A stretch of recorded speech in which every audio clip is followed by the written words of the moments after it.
నిన్నటి చంద్రబాబు వ్యాఖ్యలపై ఇవాళ స్పందించారు మంత్రి ఆదిమూలపు సురేష్. కొండపికి ఆదిమూలపుని ఇన్ఛార్జిగా మార్చడంపై నిన్న చంద్రబాబు సెటైర్లు వేశారు. ఆ ఇంట్లో చెత్త తీసుకొచ్చి ఇంట్లో వేస్తే అది బంగారం అయిపోతుందా అని చంద్రబాబు వ్యాఖ్యానించారు. నేను చెత్తో లేక బంగారమో తన ట్రాక్ రికార్డు చూస్తే అర్థమవుతుందంటున్నారు సురేష్. ఎవరు చెత్తో బంగారమో ప్రజలకు తెలుసన్నారు సురేష్. కొండపిపై చంద్రబాబు ఆదిమూలపు సురేష్ బిగ్ ఫైట్ను ఒకసారి చూద్దాం. నాకైతే అర్థం కాలే ఇవన్నీ చూసిన తర్వాత. నేను ఎప్పుడు ఊహించలా ఇవన్నీ ఎమ్మెల్యేలకు ట్రాన్స్ఫర్లు ఉంటాయని, ఎంపీలకు కూడా ట్రాన్స్ఫర్లు ఉంటాయని.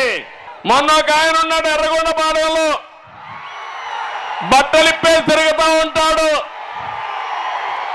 ఆయన మంత్రి, ఇప్పుడు ఆయనకి ట్రాన్స్ఫర్ వచ్చింది. ఎక్కడికి? కొండేపికే వేశారు. ఎర్రగొండపాలెంలో చెత్త, కొండేపిలో బంగారం అవుతుందా తమ్ముళ్ళు అని అడుగుతున్నా మిమ్మల్ని. ఏమమ్మా అవుతుందా అని మిమ్మల్ని అడుగుతున్నా. కొండేపిలో ఎవరో ఒక నామకుడు పెట్టారు. ఇప్పుడు ఆయన అడ్రస్ ఎక్కడుంది ఎత్తుక్కోవాలి మనం అందరం.